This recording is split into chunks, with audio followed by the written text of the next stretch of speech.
Autrefois, on se racontait ces histoires autour du feu. Une autre étincelle, tu vois? Qu'est-ce que c'est?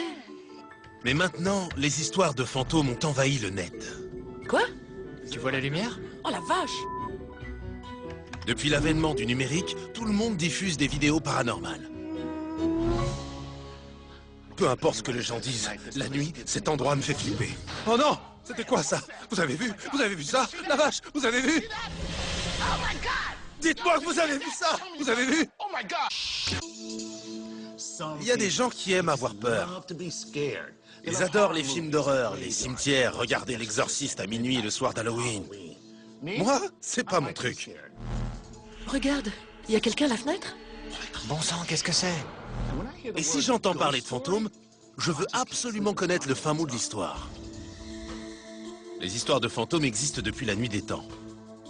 On en trouve dans toutes les langues et toutes les cultures. Et avec Internet, les fantômes ont sérieusement repris du service. Si vous cherchez une vidéo de fantômes sur YouTube, vous pourrez choisir entre 250 000 films. Encore faut-il réussir à distinguer les vidéos paranormales des vidéos simplement normales. Tu filmes encore? Oh mon Dieu! Ces vidéos tournées sur un passage à niveau à San Antonio me laissent perplexe. Ça sent pas bon. Il semblerait que ce lieu soit hanté par les fantômes d'enfants morts et qu'ils pousseraient des voitures à l'arrêt, Oui, je suis au point mort. en montée et jusqu'à ses rails. On monte! Des centaines de personnes se sont prêtées au jeu et enregistré leur expérience. Il faut bien avouer que tout a l'air réel. Mais peut-on y croire? Je sais qui saura me répondre. Il se trouve sur le campus de Dartmouth. C'est Annie Farid, mon ami et expert en numérique. Annie a créé un logiciel capable de dire si une image a été retravaillée. Je lui ai transféré le lien des vidéos du passage à niveau pour qu'il me donne son avis. Avant de mener l'analyse, il veut me montrer pourquoi on ne peut pas toujours se fier à ses propres yeux. Annie, voici ma dernière lubie. Les photos de fantômes. On en voit de partout. Je vais te dire mon secret. Oh non, Je vois des gens morts et ils sont sur Internet. tu n'es pas le seul. D'où ça vient, ça? Depuis l'invention de la photo, des gens photographient des fantômes. Oui, à l'époque, on appelait ça des photos d'esprit, parce qu'on y voyait comme des esprits qui flottaient ou planaient au-dessus des gens. C'est une de mes préférées. On a cette mariée qui flotte comme un fantôme au-dessus de cette femme. J'ai un autre exemple ici. On a deux personnes qui ont vraiment l'air effrayées par ce fantôme. Ça n'a pas pu être fait sur ordinateur. On voit cette ombre transparente et on voit l'homme à travers. C'est vraiment fascinant. On a un autre exemple dans ce genre. Ces photos étaient très populaires et elles sont très anciennes. Ça remonte au début de la photo. Les gens y croyaient réellement. On ne pouvait pas imaginer qu'une photo soit truquée. Le principe même de la photo, c'était de capturer l'image de ce qui se produisait. En réalité, ces photos étaient très faciles à réaliser. Il suffit d'un appareil tout simple et de choisir un temps d'exposition assez long. En 1 minute, on peut recréer ça. Ah oui? Si on va de l'autre côté du labo, je vais te montrer comment on fait. Super, ça marche. Alors Chuck, assieds-toi, je vais te montrer comment on fait. Ok. Je vais t'expliquer le fonctionnement d'un appareil photo. Le principe fondamental, c'est que quand tu appuies sur le déclencheur, tu ouvres un obturateur. La lumière entre, et quand il y en a assez pour que l'image soit exposée correctement, l'obturateur se referme. On va donc s'arranger pour avoir une longue exposition. Pour cela, 2 choses à faire. On ferme le diaphragme pour limiter l'entrée de la lumière et baisser l'éclairage de la pièce. Comme ça, on aura une longue exposition. J'ai fait le calcul. Et avec une exposition de 10 secondes, si je reste 3 secondes derrière toi, on aura une jolie photo d'esprit. Je vais baisser la lumière. Et c'est parti.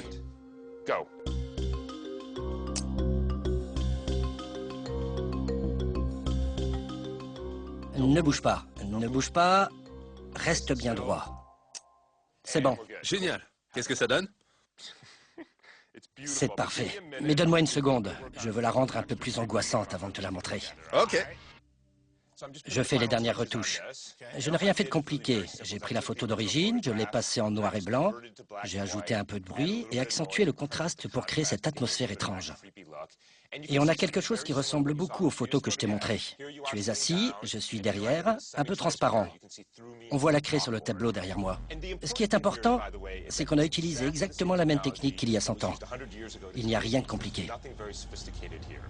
Bon, mais là, on regarde des photos. En effet. Mais quand on surfe un peu sur le net, on trouve des tonnes de vidéos de fantômes. Comment ils font? C'est vraiment quelque chose de nouveau de voir toutes ces vidéos difficiles à expliquer. Il y en a une que j'aime tout particulièrement parce qu'elle s'explique de façon très intéressante. C'est la caméra de surveillance d'une salle de sport qui répond à un capteur de mouvement. Dès qu'il y a un mouvement dans la pièce, la caméra commence à enregistrer et comme ça évite d'avoir à enregistrer toute la nuit. On va la regarder. On voit quelque chose qui bouge. On a du mal à comprendre ce que c'est. Le voilà, ça flotte, on dirait une image dans un miroir. Tout à fait. Et les gens voient tout de suite une sorte d'esprit, un fantôme. Donc, quelle est l'explication? En fait, j'ai une caméra de surveillance ici. La plupart de ces caméras sont protégées par une petite vitre. Et cette trace qu'on voit, c'est tout simplement un petit insecte qui s'est déplacé devant l'objectif. D'accord. Alors voilà un film trouvé sur Internet qui m'a beaucoup impressionné. Celui des rails apparemment hantés. C'est vrai qu'on voit des choses vraiment incroyables et qu'on a du mal à expliquer. Voyons voir. Il y a 2 personnes dans la voiture. On nous montre que la voiture est au point mort. Voilà. On dirait qu'ils sont en montée, qu'il y a des rails devant. Et ça bouge. On dirait vraiment que la voiture monte la côte, moteur éteint. Apparemment, ce n'est pas une vidéo truquée. On l'a regardée et elle nous paraît tout ce qu'il y a de plus réel. On le voit bien, la femme n'a pas le pied sur l'accélérateur. Et c'est un seul plan, filmé en continu. Il n'y a pas de montage, c'est clair. Tiens, regarde, elle monte la pente. On voit les rails. Tu sais quoi? Il est temps de trouver l'explication. Devine où je vais. San Antonio? Gagné. À suivre. Il n'y a aucun trucage, mes mains ne touchent pas le volant. Les fantômes vont-ils m'aider à traverser les rails?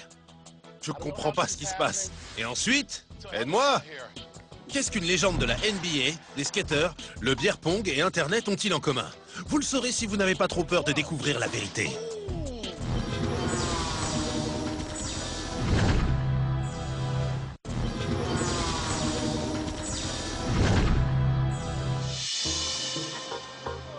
Me voici en route pour la ville américaine prétendue la plus hantée du pays, San Antonio, au Texas. Je me rends sur un paisible passage à niveau situé au sud de la ville.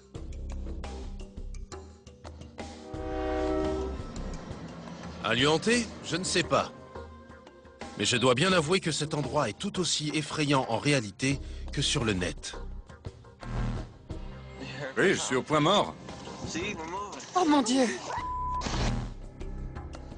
Je retrouve un spécialiste du paranormal, Russell Roche, qui organise la visite des lieux hantés de San Antonio pour apprendre ce qui se cache derrière tout ça.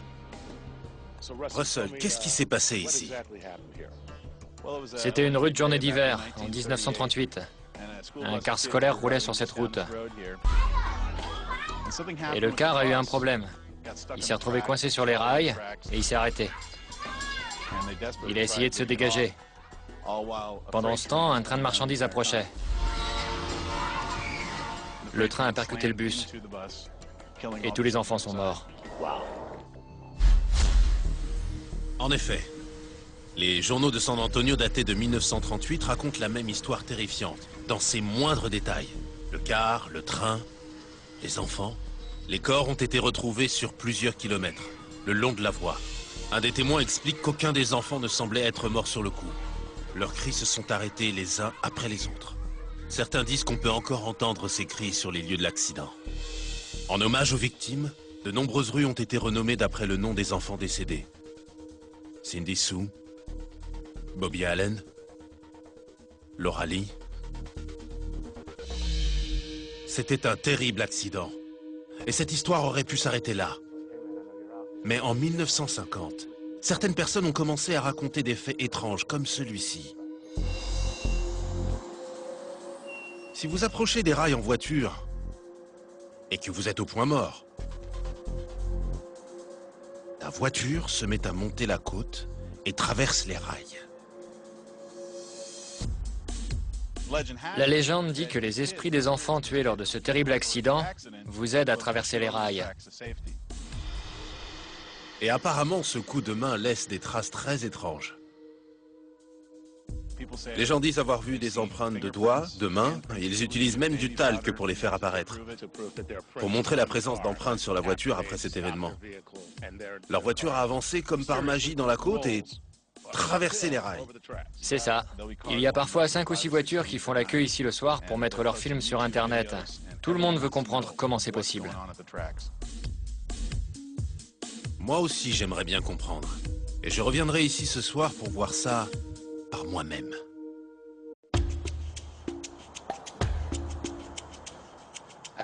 Il faut bien le dire, ça fait un peu peur. C'est un peu angoissant. Je comprends qu'on soit un peu perturbé. On approche des rails. On va donc faire le test. On va enfin savoir si c'est vrai ou si c'est un canular. On va tenter l'expérience nous-mêmes. Là, ça y est. On est arrivé dans la côte et on va la monter. Mais avant de couper le moteur, je vais aller nettoyer le pare-choc. Je veux m'assurer qu'il n'y a pas d'anciennes empreintes. Parce qu'après notre expérience, on verra si les fantômes des enfants en ont fait de nouvelles. Voilà. On a un pare-choc propre. Je suis au point mort. On est en bas de la montée et je coupe le moteur. Le moteur est coupé. J'enlève le pied du frein et on va voir ce qui se passe.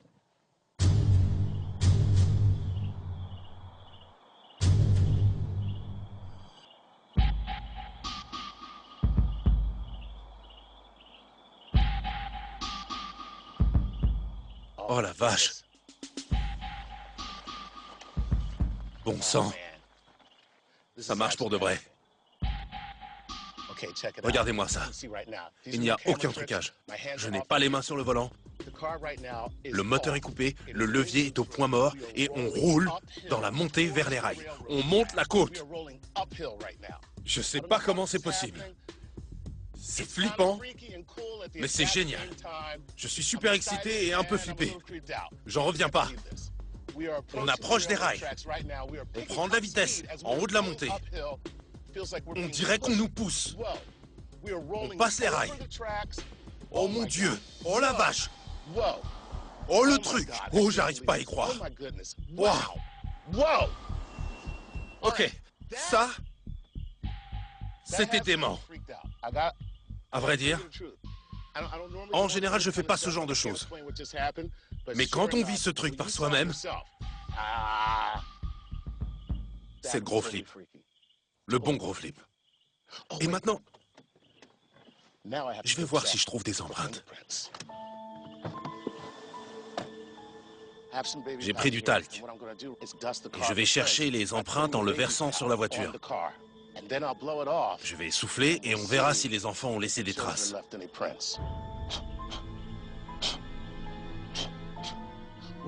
Tiens, ça y est, là. Ce sont clairement des empreintes.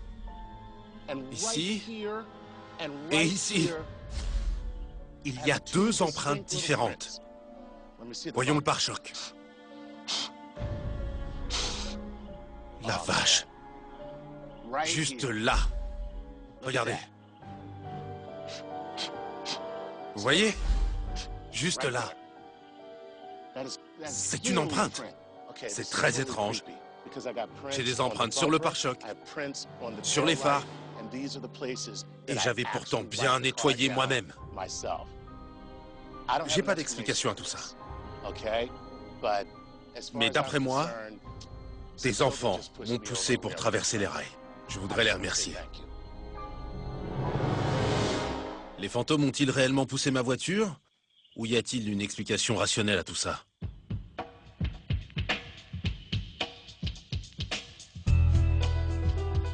À la lumière du jour, nous y verrons sans doute un peu plus clair. Essayons de trouver des preuves de la présence de ces fantômes.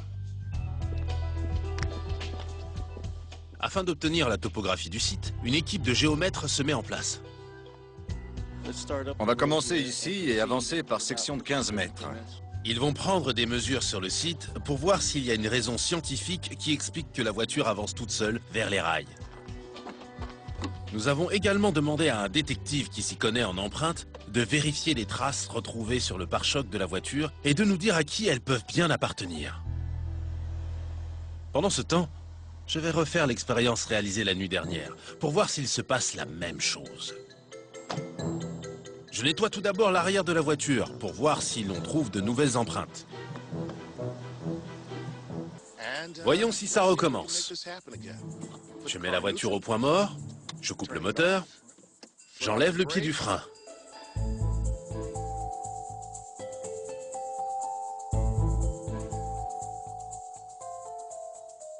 C'est pas vrai.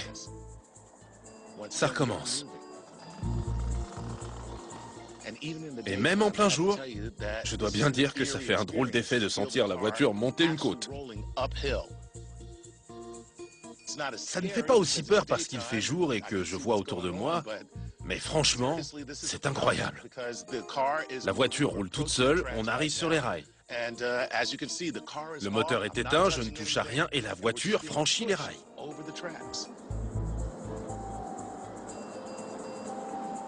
De jour, c'est plus amusant que flippant, mais ça le refait. Génial. Bon, donc il se passe la même chose, la voiture franchit les rails. Notre expert va maintenant nous dire s'il trouve des empreintes.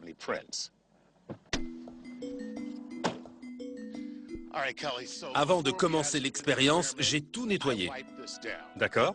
Maintenant, on va voir s'il y a des empreintes. Qu'est-ce que vous avez? C'est tout le matériel pour relever les empreintes. On a différents types de poudre, du ruban adhésif et différents outils. Cette poudre est foncée et on s'en sert pour les surfaces claires. On va prendre cette brosse qui a été nettoyée. Un petit plumeau? Oui, c'est très sensible. On va voir si on trouve quelque chose. Vous appliquez la poudre pour révéler l'empreinte digitale.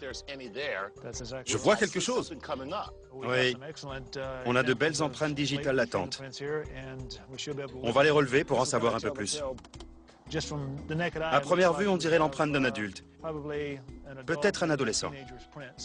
Comment ces empreintes sont arrivées là alors que j'ai nettoyé le pare-choc? Dans de bonnes conditions, les empreintes peuvent rester des années, même si on nettoie la surface.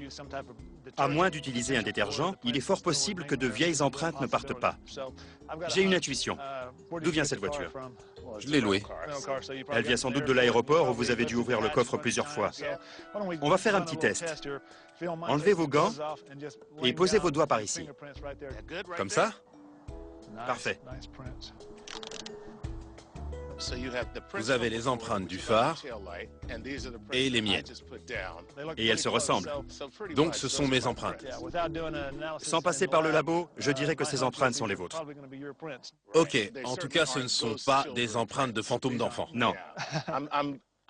Je suis à la fois content et déçu. Mais Annie et moi, on est presque certains que sur les vidéos, les voitures roulent dans la montée. Voilà, regarde, elles montent. Nos géomètres vont maintenant nous dire si c'est vrai. On fait un relevé topographique de la route et on va essayer de voir si la route monte ou descend avant les rails. Et ça, qu'est-ce que c'est? George utilise le théodolite pour mesurer les angles horizontaux et verticaux. Il mesure la distance qu'il y a jusqu'au prisme de Kay. On va faire plusieurs relevés tous les 15 mètres. On pourra déterminer où on se trouve mathématiquement et on connaîtra les variations d'altitude. On saura si on est en montée ou en descente. Montée ou descente? Peter et son équipe ont l'air au niveau. Ils m'ont même laissé utiliser leur matériel. J'aurais dû être plus attentif en cours de maths. Heureusement, je les ai laissés terminer leur travail. Peter, vous avez griffonné quelques chiffres. Qu'est-ce que ça donne? J'ai la réponse, ça descend de 60 cm. C'est donc une pente de 60 cm. Il y a 60 cm d'écart entre ici et le centre des rails. Mais on dirait que ça monte. Oui, c'est une illusion d'optique. Mais c'est bien une descente. Et je vais vous en faire la démonstration. Avec une bouteille d'eau. Une petite bouteille, une légère impulsion. Elle roule. C'est la gravité. La gravité. Ce qui nous paraît monter est en réalité en train de descendre. C'est ça.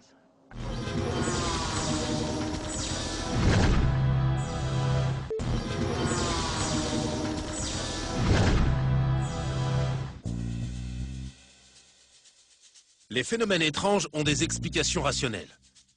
Mais comment cette histoire a-t-elle commencé? J'ai rendez-vous avec Docia Williams, une historienne. C'est la première à avoir parlé de ces rails hantés. À Salt Lake City, dans l'Utah, un terrible accident s'est produit sur un passage à niveau pendant une tempête de neige. Pour je ne sais quelle raison, l'histoire a été transposée à San Antonio. Le passage à niveau hanté se trouve à San Antonio, mais il n'y a jamais eu d'accident ici. Les gros titres du journal de San Antonio qui parlaient de l'accident de Salt Lake City auraient trompé les lecteurs qui ont cru que ça s'était passé ici. Quelle histoire! Mais pourquoi aurait-on donné le nom des victimes aux rues du quartier? Monsieur Macrilles, qui a construit le Macrilles Heights, un quartier qui se trouve tout près du passage à niveau, a baptisé les rues d'après le nom de ses petits-enfants. Et pour ce qui est des cris étranges entendus sur les lieux, Docia en sait quelque chose.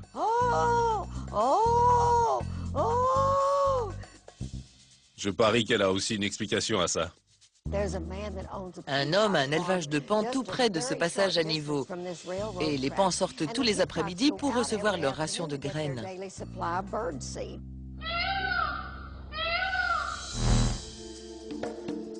J'en ai assez entendu. Mon Dieu! Tout porte à croire que cet endroit n'est pas du tout hanté.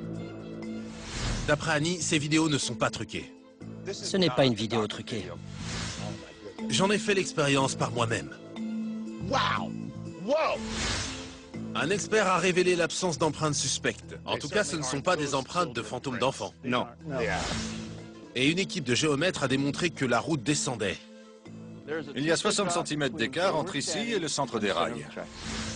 J'ai appris que les cris d'enfants étaient en réalité des paons, et une historienne de la région m'a confirmé que l'accident à l'origine de cette légende urbaine s'était produit dans un autre état. Ces vidéos sont donc bien réelles, mais la présence des fantômes, elle, ne l'est pas. Son pied n'est pas sur la pédale. Mais si vous ne me croyez pas, allez à San Antonio et jugez par vous-même.